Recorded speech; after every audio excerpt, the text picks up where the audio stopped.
ওবায়দুল কাদের কিভাবে দেশ ছেড়েছেন প্রশ্ন উঠল আন্তর্জাতিক অপরাধ ট্রাইব্যুনালে। 2 সপ্তাহের মধ্যে ব্যাখ্যা চেয়েছেন আদালত। এ সময় জুলাই আগস্টের গণহত্যা মামলায় শেখ হাসিনার বিরুদ্ধে 2 মাসের মধ্যে তদন্ত শেষ করারও নির্দেশ দেওয়া হয়। এদিন আওয়ামী লীগ সরকারের মন্ত্রী উপদেষ্টা আমলা ও বিচারপতি সহ 16 জনকে আদালতে হাজির করা হয়। অলিউল রনির রিপোর্ট। আন্তর্জাতিক অপরাধ ট্রাইব্যুনালের হাজতখানা পরিণত হয় আওয়ামী লীগ সরকারের একখণ্ড মন্ত্রিসভায়।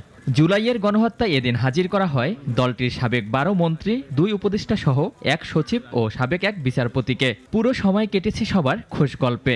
মঙ্গলবার গাজীপুর, কেরানীগঞ্জ ও নারায়ণগঞ্জ কারাগার থেকে ট্রাইব্যুনালে হাজির করা হয় তাদের।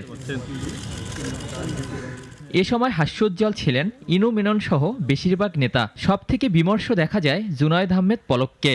এ সময় তাকে সাহস দেন তার আইনজীবী। দেখা করেন পরিবারের সদস্যদের সঙ্গেও। প্রিজন ভ্যানে উঠে মুখ খুলেন গণমাধ্যমের উদ্দেশ্যে। শুনানির শুরুতে গুম কমিশনের আংশিক রিপোর্ট আদালতে উপস্থাপন করেন প্রসিকিউশন। রিপোর্ট অনুযায়ী প্রসিকিউশন আদালতকে বলেন, গত 16 বছরের গুম খুনের নিউক্লিয়াস ছিল সাবেক প্রধানমন্ত্রী শেখ হাসিনা। 2 মাসের মধ্যে তার তদন্ত শেষ করতে বলে বিশেষ ট্রাইব্যুনাল। 16 বছর ধরে বাংলাদেশে যে সমস্ত এনফোর্সড ডিসঅ্যাপিয়ারেন্সের ঘটনা ঘটেছে, নিষ্ঠুরতম পন্থায় মানুষকে বছরের পর বছর গোপন কারাগারে আটক রাখা হয়েছে, তাদেরকে নিষ্ঠুরতম পন্থায় হত্যা করে তাদের লাশকে নদীতে বা খালে বিলে ভাসিয়ে দেওয়া হয়েছে, ডুবিয়ে দেওয়া হয়েছে।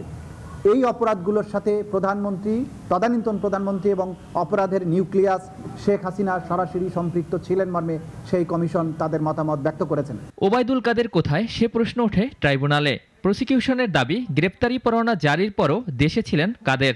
গ্রেপ্তারি পরোয়ানা জারি হওয়ার পরে বাংলাদেশে কোথায় তিনি কিভাবে ছিলেন, কেন তাকে গ্রেপ্তার করা হয়নি, বা তিনি কিভাবে পরবর্তীতে বাংলাদেশের সীমান্ত অতিক্রম করেছেন, এই ব্যাপারে আইন শৃঙ্খলা রক্ষাকারী বাহিনীর কাছে একটা ব্যাখ্যা চাওয়া হয়েছে এবং সেটা 15 দিনের মধ্যে যাতে এই ব্যাখ্যা দেওয়া হয় সেটা জানানোর জন্য আদালত নির্দেশ দিয়েছেন। পরে 16 রাজনীতিবিদ, আমলা ও বিচারপতির বিরুদ্ধে 2 মাসের মধ্যে তদন্ত শেষ করার নির্দেশ দেয় বিশেষ ট্রাইব্যুনাল। বর্তমানে 4 মামলায় 72 জনের বিচার চলছে ট্রাইব্যুনালে।